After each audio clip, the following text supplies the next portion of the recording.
Good evening, or nighttime, however you want to call it. I'm Dylan Palmer, your expert for tonight, and here are my group mates. I'm Casey Williams. Michael Sessions. Abel Garcia. Ahad Khan.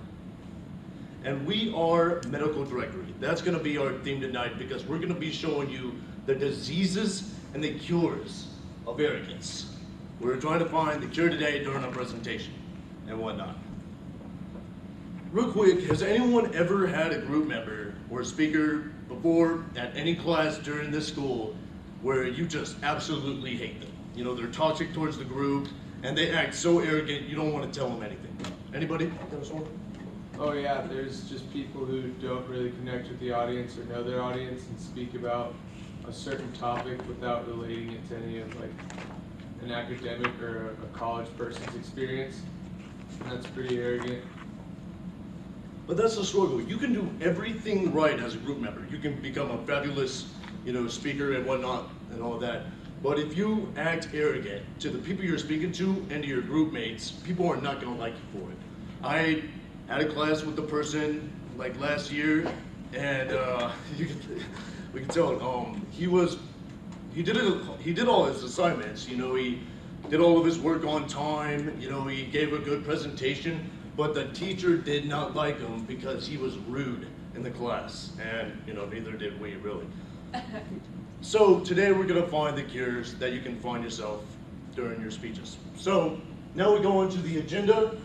First, well, if you notice something about our agenda, it goes down the line of tells. This is easy to remember because it's supposed to be how you're supposed to tell the audience something and how you're supposed to listen or be told by the audience something without looking or sounding arrogant. And the first part of it, I will be going over, it's the tone of voice. You want to have a really good tone when giving out your presentation. Then Michael will take us through effective word choices. Abel will show us how to look during giving your speech. And and Casey will show us how to listen. How to look while listening. You gotta sound interested. And Ahad will secure the audience's trust with us, and then I'll wrap it up and go into Q&A, and we'll be done. So first, we go into the tone of voice. That's going to be our first element. It is effective for attention-grabbing the audience. If you have a really loud tone and all that, everybody in the class should hear you. But it shouldn't be overbearing for the audience. The class wants to be talked to. They don't want to be yelled at. It just sounds like a child getting lectured, and also your tone conveys your attitude towards the presentation. You decided to have a tone like this, you decided to read out the thing word by word, It doesn't show that you want to be there, but if you're energetic and you can influence the audience by the word, look them straight in the eye, then you'll get eyes, I'm telling you. At all things, you should try to engage the audience. Try asking them the questions. It shouldn't just be you lecturing the whole time. Make them think a little bit, Make them do part of the work for you, That always works. So now we get into the diseases and cures of your tone. You absolutely do not want to go too slow during your speech. It sounds like a fifth grade teacher is giving you a lecture outside the hallway for you acting up in class. It's demeaning and it insults your audience. No one likes to feel insulted. Keep your tone smooth. Keep it rational. Make it so everybody can hear you, and make it so everybody can understand you. Another disease to recognize is overpronounced words. If you pronounce every part of a word in a sentence, it sounds really bad to the audience. The audience doesn't like that. They don't. It makes it seem like you're giving them another lecture. It makes it sound like, oh, they don't know what you're saying, so you gotta break it down for them so that they'll know. And the last thing is, you do not want to sound monotone. You do not want to bore your audience. You gotta be loud, you gotta be energetic. I've been in a class this year, we're not going witch hunting, so I'm not gonna say the professor, but he walks into class and I'm sitting down on my desk and he says, all right, this class is going to be sort of a death by slide, so y'all can just power through it and whatnot. So I'm sitting there in my chair like this as he goes over 114 slides of him reading word for word off every one. And the whole class was dead. I focused for about 10 minutes, and then I was just distracted. I was just dead. I was dull. You don't want your audience to go through that. By God, don't let them go through that. And so you can do that by sounding energetic and getting to the point. People want to hear the point. They want to be done. So with that, now you know the symptoms. Now we move on to Michael with effective word choices. Great, thank you, Dylan. So effective word choice is the E in TELLS, and the words you use when speaking and listening help develop your message and persuade your audience. There's a difference between saying, I think it makes sense to spin off that piece of the business, and saying, only someone who doesn't know the business would argue against spinning it off. Both of these technically give off the same message, but there's definitely a big difference in connotation. So this is defined as your opinionated language. Even if you're positive about it and saying something like, everyone who is familiar with this business knows that spinning it off is the right thing to do, you can still come off as arrogant in that sense. So the next thing we talk about is language intensity. It is the negative effect of certain aspects of word choice. So language intensity is the distance between your point of view and a neutral position. It is the difference from saying that piece of business is destroying our chances and saying that piece of business is causing us some real problems. There's a difference between those from the saying destroying, which makes it come off as very arrogant, and it's not as similar as saying use some real problems. And then qualifiers is another element of language intensity, and they help express the right amount of probability. These words express slightly less certainty and sound less arrogant. And then our fourth one is metaphors, and they can be used to help explain some topics very well, but they aren't very effective when they are used with violent or very intense connotations. An example of this would be, no matter who comes out on top, it will suffocate the workforce. The metaphor are similar to language intensity. You want to sound neutral towards your point, and you don't want to use harsh words like suffocate. So now I'm going to go on to my treatment plan for this. So the diseases are the three things that I just went over. You don't want to use those really.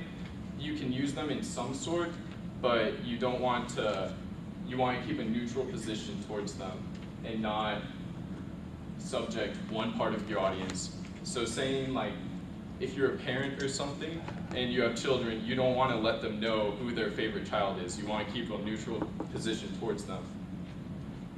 Another cure is to limit expressions and metaphors.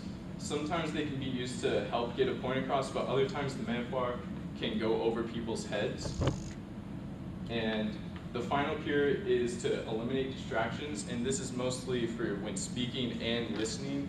When listening and you listen to someone ask you a question and then you respond to them, you want to paraphrase what they said, reflect, and then summarize back what they said to them to let them know that you understood what they were talking about. So now we're going to go into our activity right now, and it's going to be 4 multiple choice questions at the start, and then 3 questions on the bottom that you can get with your groups and discuss about.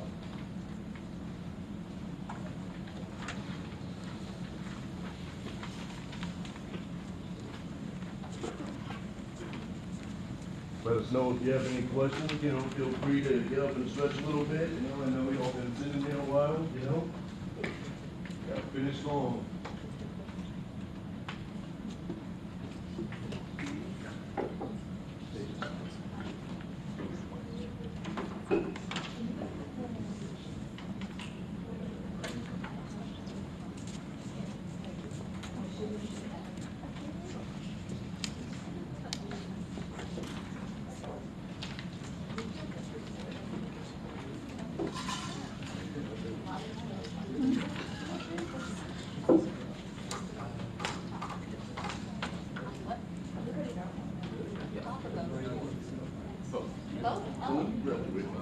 So do you guys have a 2020? relevant handout of the observe activity? If everything goes good. Okay. Yeah. We'll take it out. That online marketing class.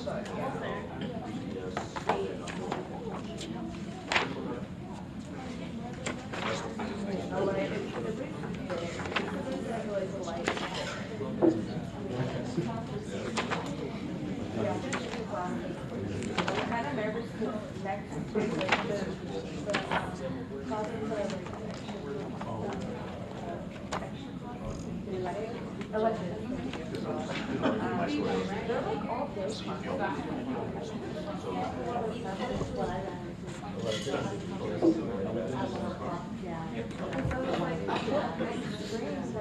Johnny, did they help?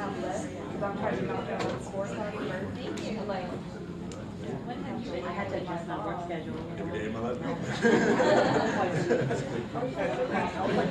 Well, it's, I think everybody has a little bit of area. It's always something. Earlier rather than later. No matter what. It's just to give it. Yeah.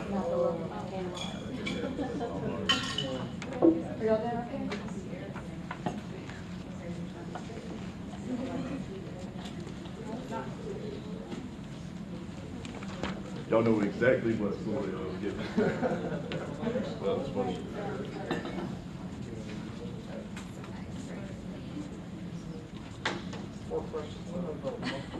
Actually, my accounting exam was like 12 questions, but like 2 of them were like fill in the answer, and the others were multiple choice, but like the multiple choices were like nothing. So it was kind of dumb. So I was just like, I don't know, I'd rather just get the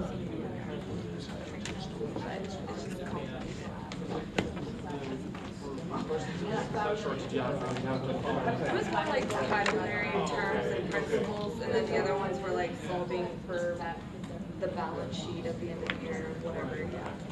But it was just like, Okay, that's what you need to find part, you need part C, but you were only given part B. that right, thing. yeah. Anybody else got any questions? Everybody good? Everybody finished? Everybody good over here? All right.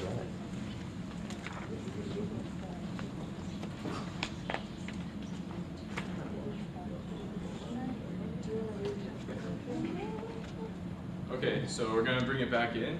So raise your hands if you got A for the first one. Okay, you got that one right. Raise your hand if you got A for the second one.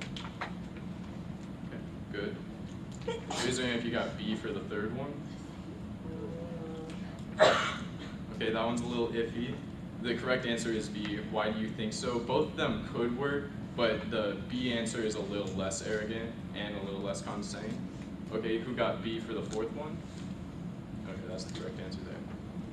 And would anybody like to share their answer for the first one on describing someone who's condescending or arrogant towards them? Steve?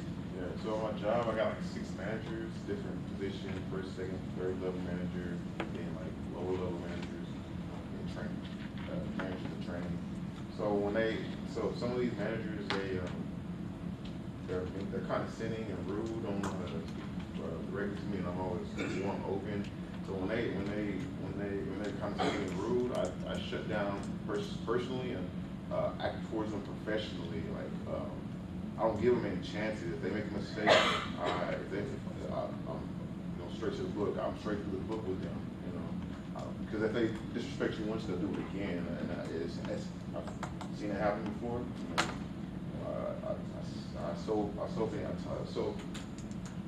I don't have any loose ends. I make sure they don't disrespect me again. So this is what I did. I got proof. I got documentation of what I did, and so they won't. Yeah, that makes sense. Dakota? Yeah, I was a part of a professional organization, and I was actually a member of like the decision-making board, and the director of the organization. I didn't know, like initially when he was arrogant, I perceived it as that this person doesn't know me quite well. I've just been elected here. He must be kind of vetting me out. But as we met time and time again, and each person took their responsibilities and came back, he had a lot of authority over the situation. And each time an individual who's in an elected position brought up an idea that could probably have an impact, and was definitely worth having a discussion about, because he had so much authority over the circumstances, he would just shut it down, is extremely arrogant. He always thought that he was correct. And I could see the impact that not having multiple voices in the room that like added to the conversation had moving forward over a long period of time. It just began to really, for me, outline like a certain mindset that each person who wants to operate like in the corporate world or whatever job has to have, where like listening to other people's input, advice, ideas, like being introspective and really critically thinking about your own is extremely important and adds in the long term to the value of the organization, the work everyone's doing.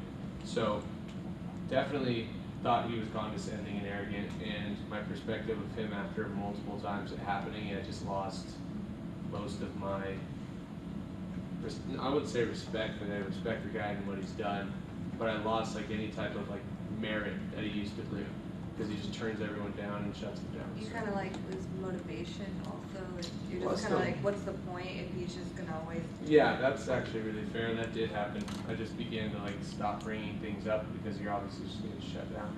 Yeah, you're not able to connect with them on a personal level because you feel like they're just higher up, and you also don't want to connect with them because they're rude. This Right. happened to me when I went to one of my professors to go over one of my tests, and she just kept telling me I was wrong and not telling me what I needed to improve on and how to fix that. So I never went to her again because it wasn't worth it. Right. Okay, so our second question, give some examples of when you can be arrogant and other examples when you should never be arrogant. So does anybody have any scenarios? Somebody from the first two? I can. I said that you should never be arrogant, like in a professional setting, like with your boss.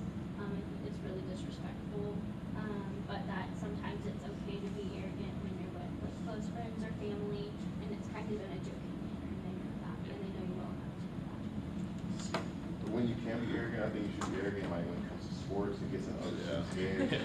Competition, like, yeah, we're better than you, we know. Gets in other teams' head. You should never be arrogant, as well as in professional settings when you have a pecking order.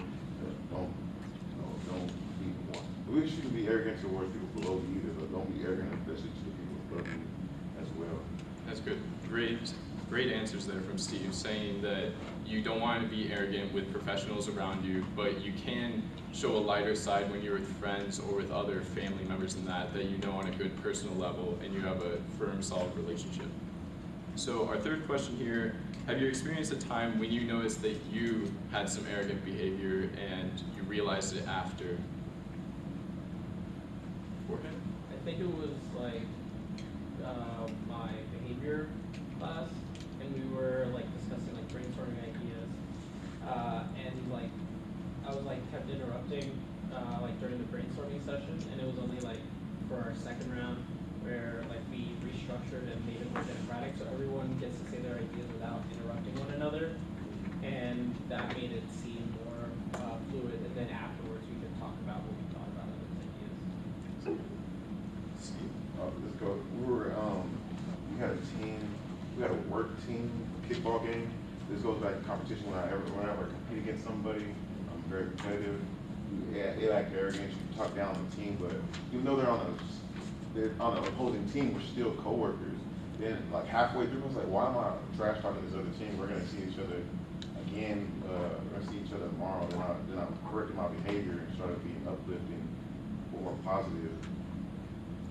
Those are some great answers for some stories about you being arrogant and how you realized that after. Some good improvement. So now we're going to throw it back to Abel. Yeah. So I'm going to talk about how to look when you're speaking. There's two main ideas or concepts that I'm going to go over. One is eye contact, probably one of the most important ones. The second one is going to be posture, which kind of goes along with movement and gestures. Now, eye contact, just when you're engaging with just about anybody, is going to be really important. So you can kind of, you can kind of understand how vital it is for public speaking as well. You always want to try to make eye contact and maintain eye contact throughout your presentation, because it kind of helps keep you connected with your audience, helps you to, it helps to keep maintaining that conversation. So when you lack eye contact, kind of have the reverse effect. You break that connection. And you can also seem arrogant, condescending, which again, audience doesn't, is going to kind of act negative towards that. So you definitely want to try to maintain eye contact. Ideally, you want to have that eye contact pretty much at the end of every one of your sentences, because as we all know, that's kind of where the juicy, vital information lies. The very beginning of your sentences is kind of like leading into that, but then at the end of your sentences is where the more important information is at. So you definitely want to make sure that you have eye contact towards the end of pretty much every one of your sentences. The second, I wouldn't say second most important, but it's obviously just as important as well, is your posture. Because your posture also helps you engage with your audience as well. So you don't want to like turn your back around and just start speaking to the wall because you can't engage with your audience. So you definitely want to make sure that you're facing your audience, that you're talking to your audience. Also, your hand gestures. I tend to kind of get a little crazy with hand gestures. It's kind of hard for me not to, but yeah, you want to feel more natural when you're moving, but you don't want to get too stiff. So if you're more stiff, then you kind of seem more bland, more boring. Audience kind of gets disinterested in what you're saying. But on the other end of the spectrum, you don't want to over-exaggerate. You don't want to just be so dramatic that your hand gestures kind of take away from what you're saying. So, something real subtle, again, natural, something that just kind of flows. That way your audience is able to, connect with that, but at the same time, they're able to listen to what you're saying and not get distracted. Now, one of the, a type of gesture that a lot of people use is pretty common is called emblems. Now, emblems are like, they're more like a universal symbolic gesture, something that kind of has a universal meaning that everybody could kind of relate to. And what that does is helps you to, do things that the audience will like, it'll click and be like, oh, I know what he's saying, I know what he's doing. And so, people are more likely to pay attention to that. And so, and what it does is it helps you to kind of maintain the conversation, helps you to kind of keep the floor. Think of it like a pair of keys. You hold the keys to the conversation. You kind of have the power for the conversation. Another thing is like if you have like a basketball, like hold the ball. As soon as I'm holding the ball, people are starting to look at me, right? Because I have the ball. People want to know what I'm doing with this basketball. So if you can kind of, if you can master those two techniques, you're able to, you'll pretty much you'll be able to look the part. Now I'm going to pass it off to Casey, and she's going to go over, I believe, how to look when listening. So, Casey, here you go. Thank you. See how you were paying attention to that, weren't you?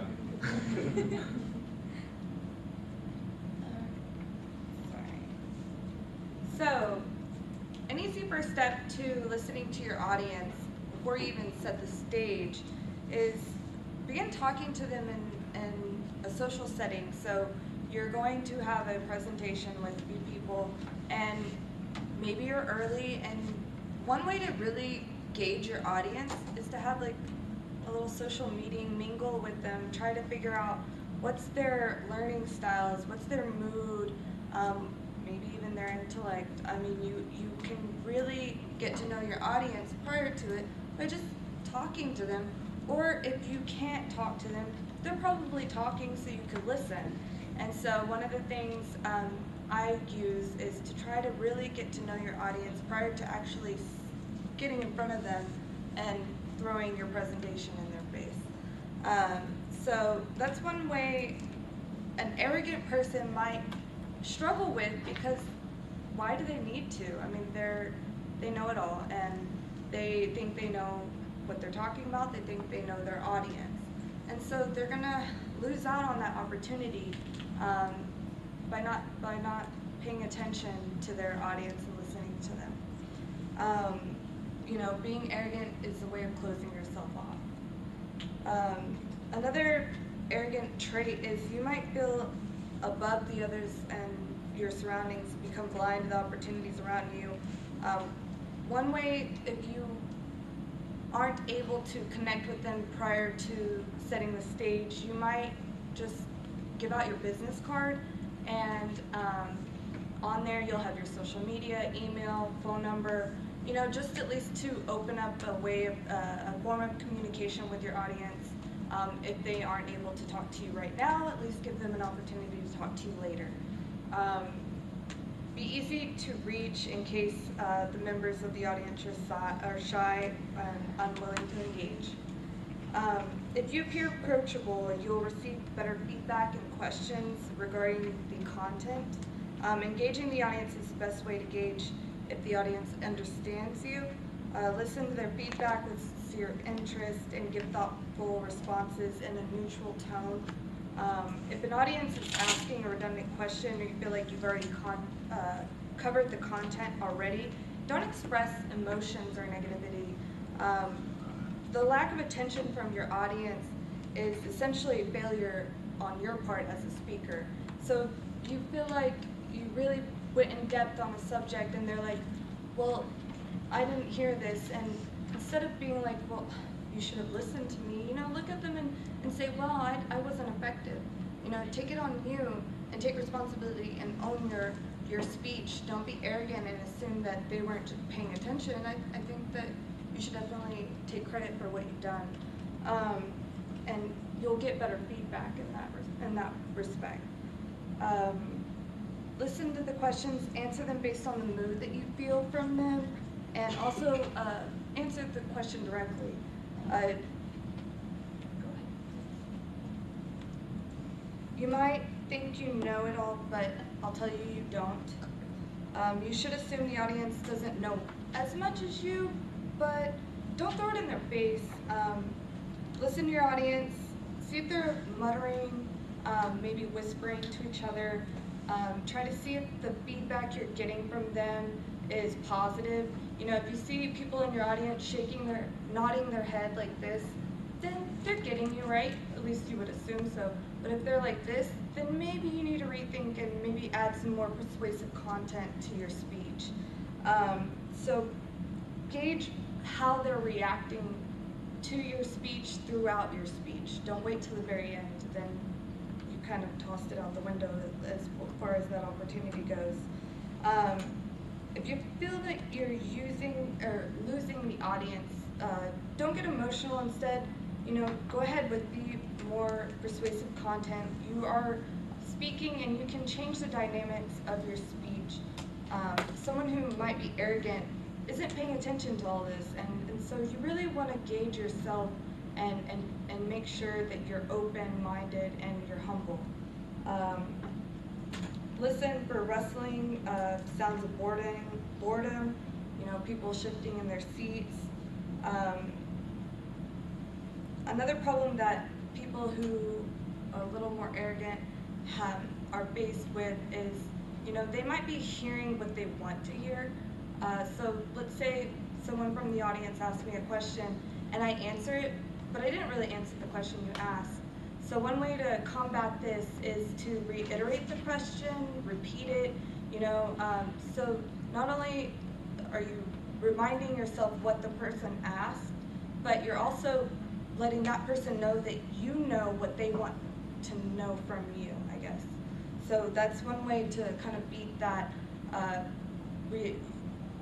arrogant action in your head that you think that you heard something and instead go ahead and just repeat it. It's just better to do it that way. It makes your audience feel better and allows you to really understand what they're asking from you.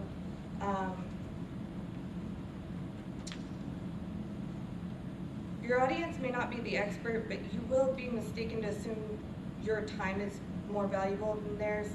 Great leaders and speakers control a balance of power and humility. Would you say personality over knowledge effectively moves an audience?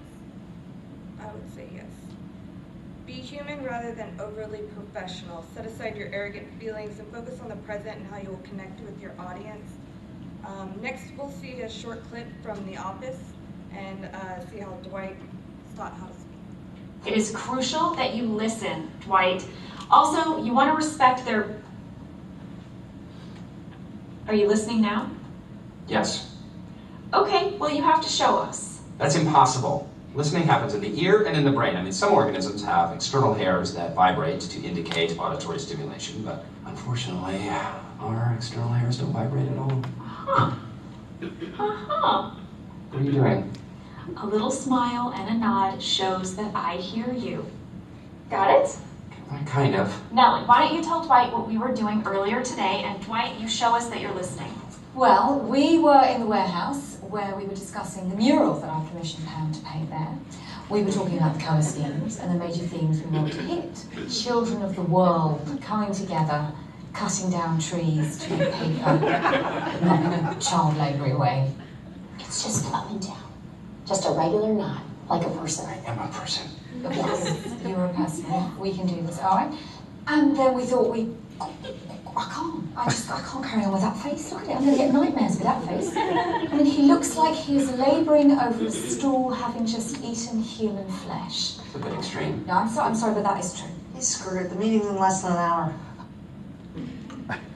Okay, so like I said, one of the things that they tried to teach Dwight is to reiterate like that you understand, or you might agree or disagree. So you would nod your head, and so pay attention to that when you're speaking to people and you want to figure out if they are on track with where you're going. Kind of pay attention to where are their eyes leading, where's their, nodding, shaking their head, or maybe they just don't care. You really want to know your audience, otherwise you're wasting your time on them. So I'm going to pass it on to Ahad. Thank you, Casey. The essence of trust is captured in the word expectation. Can someone expect you to deliver on a task? Can you be trusted to deliver? Let me share a personal story about expectations. I had an initial job screen call recently with Accenture, and everything went really good. And in the end of the call, they said they wanted to call me in for a face-to-face, and I just said yes at that time. And after a while, I started preparing for the interview, making sure everything is ready. My clothes are fine, but I figured I needed a thicker paper for my resume. So I ordered a resume paper from Amazon, which is scheduled to be delivered the next day through Prime membership. So the following day, I got a notification that the package could not be delivered. So they gave me different vendors options, and they said it's going to be delivered the next day. But I was just not expecting that from Amazon, so I was not able to trust them for for my job interview.